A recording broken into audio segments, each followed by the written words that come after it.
Hello everyone. GK GS के ये top 25 questions हैं जो कि किसी ना किसी एग्जाम में पूछे हुए क्वेश्चंस हैं।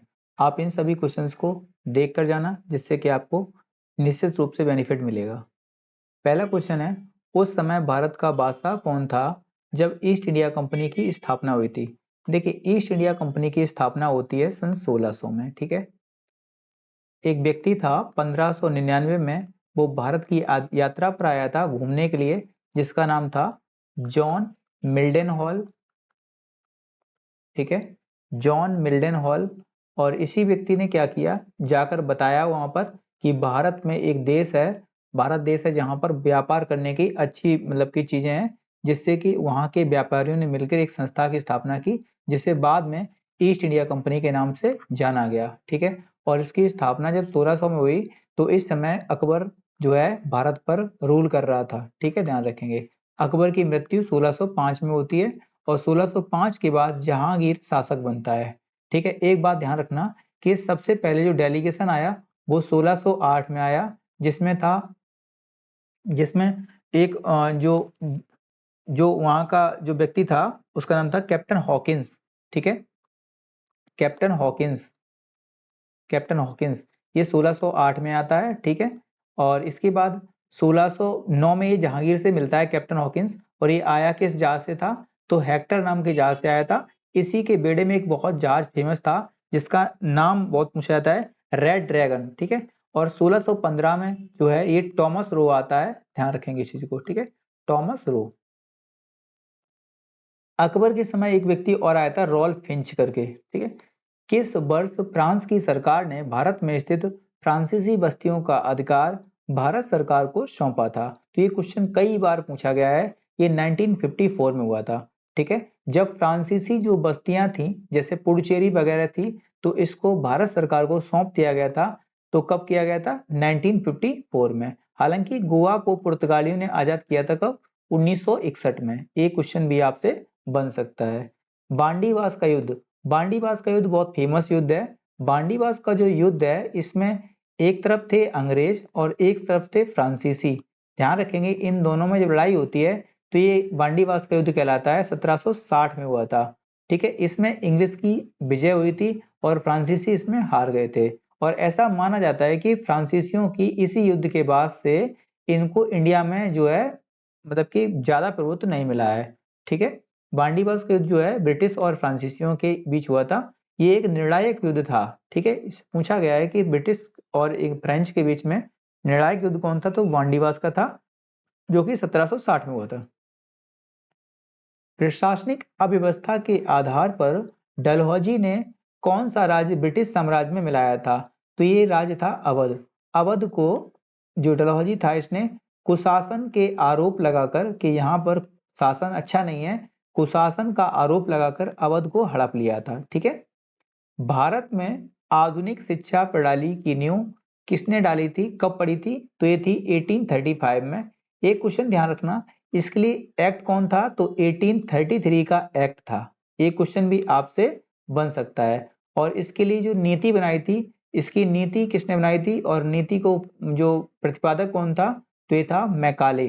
ठीक है, मैकाले ने भारतीय शिक्षा प्रणाली में जो इंग्लिश है इसमें डालने की प्रयास किया था। ठीक है, भारत में डाक टिकट किसने प्रारंभ किया था? तो डाक टिकट और रेल, ध्यान रखेंगे, दोनों ही किसने स्टार्ट किया था? डलहौजी ने। ठीक है, डलहौजी का जो कार्यकाल था ये 1848 से लेके 1856 तक रहा है। ठीक है, ये क्वेश्चन भी आपसे बन सकता है।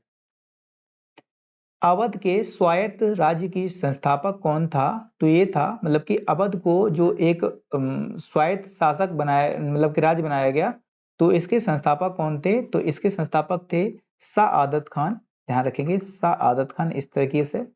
ठीक है, और बुरहान उल मुल्क, ये दो व्यक्तियों को अवध के संस्थापक के रूप में जाना गया है। सुरक्षा प्रकोष्ठ नीति किससे संबंधित थी? तो ये संबंधित थी वॉरेन हेस्टिंग्स से। ये क्वेश्चन कई बार रिपीटेड है, सुरक्षा प्रकोष्ठ नीति किससे संबंधित थी? तो ये संबंधित थी वॉरेन हेस्टिंग्स से। ठीक है, ये इंडिया का या फिर कह सकते हैं बंगाल का ये पहला गवर्नर जनरल बनता है। ठीक है, ध्यान रखेंगे 1773 में। ठीक है।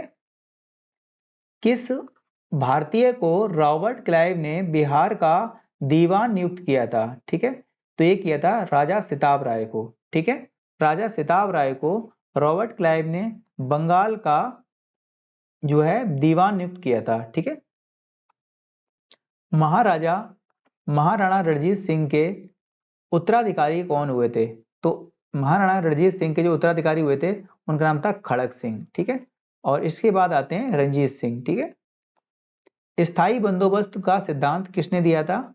तो स्थायी बंदोबस्त व्यवस्था का सिद्धांत दिया था कॉर्नवालिस ने। ठीक है, कॉर्नवालिस को पुलिस व्यवस्था का जनक भी कहा जाता है। ठीक है, पुलिस व्यवस्था का जनक भी किसे कहा गया है? तो कॉर्नवालिस को कहा गया है। ठीक है, कॉर्नवालिस ने काफी अच्छे अच्छे काम किए थे। इनके नाम से एक कोड चला था जिसे हम लोग कॉर्नवालिस कोड के नाम से भी जानते थे। ठीक है, इसमें बहुत सारी विधियों को लिखा गया था, जैसे आज आईपीसी की धाराएं हैं उसी प्रकार से कॉर्नवालिस कोड थे। सायक संधि के प्रणाली के जनक कौन थे? तो ये सायक संधि के जनक थे। देखो, सायक संधि की शुरुआत की थी, अगर सायक संधि की शुरुआत की बात करेंगे तो सायक संधि के जो प्रतिपादक थे तो वो कौन थे? तो एक फ्रांसीसी था जिसका नाम था डुप्ले। ठीक, क्या नाम था? डुप्ले। लेकिन अगर पूछ लेगा कि सायक संधि का जनक कौन था तो वो था बेरेजेली। ठीक है, 1802 में इसने ये अप्लाई की थी, ध्यान रखेंगे इस चीज को। ठीक है, और इसने देखो जहां जहां लगाई थी उसमें सबसे पहला राज्य पूछता है तो हैदराबाद लगा देना। आप लोग क्या लगाओगे? हैदराबाद लगा देना। ठीक है, ये ट्रिक है, हम तुझे अब पेशवा से नहीं मिलने देंगे। जहां नहीं आता है वहां पे आप ध्यान रखेंगे किसका नाम? होलकर का। ठीक है, होलकर का ऑप्शन जो देगा कि सायक संधि के द्वारा मिलाए गए जो साम्राज्य थे वो कौन कौन से थे? तो होलकर था क्या? तो होलकर नहीं था, हमेशा ध्यान रखेंगे इस चीज को। ठीक है, पहला कौन था? तो हैदराबाद था 1798 में, मैसूर 1799 में, तंजौर कब था? 1799 में, अवध 1801 में, पेशवा 1802 में, बरार के भोसले तो 1803 में, सिंधिया 1804 में। इन्होंने विरोध बहुत किया था लेकिन ये बाद में ठंडे पड़ गए थे और होलकर इसमें शामिल नहीं हुए थे। महारानी विक्टोरिया का पत्र किसने पढ़कर सुनाया? तो ये कौन था? तो ये था कैनिंग। ठीक है, कैनिंग ने। ये कहाँ पढ़ा था पत्र को? तो इस पत्र को इलाहाबाद में पढ़ा था, ध्यान रखेंगे। ठीक है, इलाहाबाद में इस पत्र को पढ़ाया गया और इसी के बाद भारत में ब्रिटिश क्राउन के अधीन शासन कर दिया गया। ठीक है, अब मतलब कि पहले ईस्ट इंडिया कंपनी शासन कर रही थी, तो ईस्ट इंडिया कंपनी के शासन को क्या कर दिया? समाप्त कर दिया और ब्रिटिश क्राउन के शासन को स्टार्ट कर दिया गया और यहीं से एक नया पद बनता है जिसका नाम कहा गया वायसराय। ठीक है, आप ध्यान रखेंगे यहीं से। ठीक है, और पहला वायसराय कौन बनता है? तो कैनिंग बनता है। ठीक है,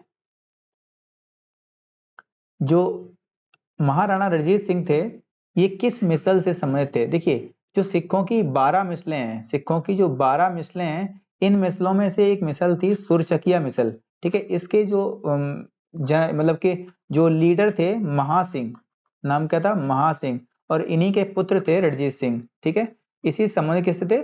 तो सुरचकिया मिसल से। कई बार क्वेश्चन आया हुआ है, मैंने ये क्वेश्चन कराया है अपनी जो कई बार वीडियो मैंने कराए हैं तो उसमें बताया भी है, सुरचकिया मिसल से संबंधित थे। किसने अपनी राजधानी मुर्शिदाबाद से मुंगेर स्थापित की? तो ये थी मीर कासिम, ध्यान रखेंगे। तो मीर कासिम ने क्या किया था? देखिए समझिए एक बार। देखिए, एक व्यक्ति था मीर जाफर। ठीक है, मीर जाफर, जिसने नवाब सिराजुद्दौला को धोखा दिया था, जिसके बाद ये क्या बनता है? नवाब बन जाता है। और इसी का मीर जाफर का ही दामाद था मीर कासिम। जब मीर जाफर काम नहीं अंग्रेजों का सही तरीके से कर पाता है तो मीर कासिम को नवाब बना देते हैं अंग्रेज। जब मीर कासिम नवाब बनता है तो मीर कासिम क्या करता है? चालाकी दिखाने के प्रयास में, थोड़ा बचाने का प्रयास में क्या करता है? जो राजधानी थी मुर्शिदाबाद से कहाँ ले गया? मुंगेर ले गया, जिससे कि अंग्रेज दखल कम कर पाए। इसलिए बाद में अंग्रेजों ने मीर कासिम को भी हटा दिया और इसके बाद फिर से मीर जाफर को बना दिया था। ठीक है, आप ध्यान रखेंगे इस चीज को। ठीक है, बाद में लड़ाई होती है, आपको बताया बैटल ऑफ बक्सर होता है, अभी आगे दिखाएंगे आपको। ठीक है, बक्सर के युद्ध, बक्सर का युद्ध कब हुआ था? तो आप ध्यान रखेंगे 22 अक्टूबर, आपको डेट पूछी जाएगी। तो 22 अक्टूबर 1764 के समय दिल्ली का शासक कौन था? देखिए हम पूरा समझा देते हैं आपको। जो बैटल ऑफ बक्सर हुआ था, तो बैटल ऑफ बक्सर में क्या हुआ था, एक तरफ था हेक्टर मुनरो, अंग्रेजों की तरफ कौन था, हेक्टर मुनरो, और दूसरी तरफ इंडिया के 3 जगह के शासक थे, आप जान सकते हैं। दिल्ली का अगर पूछेगा तो था शाह आलम सेकंड, ठीक है, शाह आलम सेकंड, ये अपदस्थ शासक था उस समय, ये नवाब शुजाउद्दौला, नवाब शुजाउद्दौला जो अवध के नवाब थे, शुजाउद्दौला, एक मिनट देखना, शुजाउद्दौला, अवध के नवाब शुजाउद्दौला के यहाँ ये पहले से ही रह रहे थे, ठीक है, और भाग के आया था कहाँ से, बंगाल से, मीर कासिम। इन तीनों लोगों की जो संयुक्त सेना थी वो लड़ती है किससे, हेक्टर मुनरो से, और इसमें फिर भी हेक्टर मुनरो विजयी रहता है और ये तीनों हार जाते हैं। इसी के बाद एक संधि होती है जिसे इलाहाबाद की संधि के नाम से जाना गया है, ठीक है, इलाहाबाद की संधि, ठीक है, इलाहाबाद की संधि होती है। और इलाहाबाद की संधि जो होती है, एक होती है 12 अगस्त को और एक होती है 16 अगस्त को, ठीक है, ये दोनों संधियां हैं। पहली वाली संधि जो होती है ये होती है शाह आलम सेकंड से, दूसरी संधि होती है अवध के नवाब शुजाउद्दौला से, ठीक है, और जो शाह आलम सेकंड है इसी में 26 लाख की सालाना पेंशन दी गई थी, ठीक है। टीपू सुल्तान की मृत्यु कब हुई थी, तो टीपू सुल्तान की मृत्यु है ये हुई थी 1799 में, 1799 में टीपू सुल्तान की मृत्यु होती है, ठीक है। इसमें आप जानते हैं कि जो आंग्ल मैसूर युद्ध हुए थे 4, आंग्ल मैसूर युद्ध हुए थे 4, ठीक है, तो इसमें आप जान सकते हैं जो फर्स्ट बैटल हुई थी 1767 से लेके 69 तक हुई थी, ठीक है, और टीपू सुल्तान जो है इस समय तक रोल में नहीं आया था, इसके पिता थे इसमें हैदर अली, ठीक है, हैदर अली इसमें बुरी तरह से अंग्रेजों को हरा देते हैं, ठीक है, हैदर अली जो है इसमें अंग्रेजों को बुरी तरह से हरा देते हैं और अंग्रेजों को मजबूरी में मद्रास की संधि करनी पड़ी, ठीक है। और इसके बाद दूसरा होता है मैसूर का युद्ध, आंग्ल मैसूर युद्ध सेकंड होता है 1780 से लेके 84 तक, ठीक है। वॉरेन हेस्टिंग्स, जो वॉरेन हेस्टिंग्स है इसमें अंग्रेजों की तरफ से था, और पहले वाले में बेरलेस्ट था, ठीक है, दूसरे वाले में संधि होती है मंगलोर की संधि, ठीक है, ध्यान रखेंगे। और दूसरे वाले युद्ध में ही क्या हुआ था कि हैदर अली की मृत्यु हो जाती है, ठीक है, हैदर अली कब मरता है, तो सेकंड बैटल में हैदर अली की मृत्यु हो जाती है। जो थर्ड बैटल ऑफ आंग्ल मैसूर युद्ध हुआ था 1790 से लेके 92 तक, इसमें टीपू सुल्तान की हार होती है और एक तरफ था लॉर्ड कॉर्नवालिस, और इसके बाद संधि होती है श्रीरंगपट्टनम की संधि होती है, ठीक है। जो चौथा बैटल हुआ था 1799 में, और इसी में लॉर्ड बेलेली था एक तरफ और एक तरफ थे टीपू सुल्तान, और टीपू सुल्तान इसी में 1799 में मारा जाता है। और बाद में बेलेली क्या लगाता है, सहायक संधि, और जिसके बाद क्या करता है, पूरे मैसूर को पूरे को कब्जा कर लेता है, ठीक है, ध्यान रखेंगे इस चीज को, ठीक है। तो डिंडीगुल क्या है, डिंडीगुल तमिलनाडु का एक शहर है, ठीक है, डिंडीगुल के ताले बहुत फेमस हैं जिसको पता है जीआई टैग प्राप्त है। किसके समय में कलकत्ता उच्च न्यायालय की स्थापना की गई, कलकत्ता उच्च न्यायालय की स्थापना की गई थी वॉरेन हेस्टिंग्स के द्वारा, ठीक है, ये 1773 की बात है। 1773 में क्या हुआ था कि वॉरेन हेस्टिंग्स जो था ये बंगाल का गवर्नर जनरल बनता है, और इसी के समय 1773 का जो रेगुलेटिंग एक्ट आता है और इसी के द्वारा कलकत्ता में उच्च न्यायालय की स्थापना की गई, ठीक है। जो कलकत्ता में उच्च न्यायालय की स्थापना की गई तो इसके जो हेड थे, इसके हेड का नाम एग्जाम में बहुत पूछता है, इनका हेड का नाम था सर एलिजा इम्फे, ठीक है, सर एलिजा इम्फे, ठीक है। और इसके साथ में 3 जज और थे, चैम्बर्स, लिमेंस्टर और हाइड, चैम्बर्स, लिमेंस्टर और हाइड, ठीक है। ब्रिटिश भारतीय राज्य क्षेत्र के विस्तार का अंत किसके समय हुआ था, तो ये हुआ था डफरिन के समय, ठीक है, ध्यान रखना इस चीज को। मतलब कि भारतीयों के राज्य क्षेत्र में आप विस्तार नहीं कर पाओगे, कि डफरिन के टाइम होता है, इसी के समय एक ध्यान रखना कि 1885 में इसी के समय कांग्रेस की स्थापना हुई थी, ठीक है। ठगों का दमन किसने किया था, तो कर्नल स्लीमैन ने ये ठगों का दमन किया था। किसने ग्रामीण जाटों को एक सैनिक शक्ति के रूप में संगठित किया, ये एग्जाम में कई बार क्वेश्चन पूछा गया है। तो ये थे चूड़ामन, ध्यान रखेंगे, इनको चूड़ामणि के नाम से भी जाना गया है। किस जाट राजा को जाटों का अफलातून एवं आदरणीय एवं विद्वान व्यक्ति कहा जाता है? तो राजा सूरजमल को, ध्यान रखना, ठीक है। लोहगढ़ नामक किला किसने बनवाया था? तो ये बनवाया था बंदा बहादुर ने, ठीक है। बंदा बहादुर ने क्या किया था? लोहगढ़ नामक किला बनवाया था। ये लोहगढ़ नामक किला पूछा गया था कुछ क्वेश्चन। किस मुगल बादशाह के आदेश पर बंदा बहादुर की हत्या कर दी गई? तो ये कर दी गई थी फर्रुखसियर के आदेश पर, ठीक है। मुगल बादशाह फर्रुखसियर के आदेश पर बंदा बहादुर की हत्या कर दी गई, ठीक है। तो इतने ही क्वेश्चन है। और आप लोग को वीडियो कैसा लगा आप लोग कमेंट करके बताना जरूर, ठीक है। और हो सके तो किसी को आप शेयर कर देना, ठीक है। थैंक यू दोस्तों।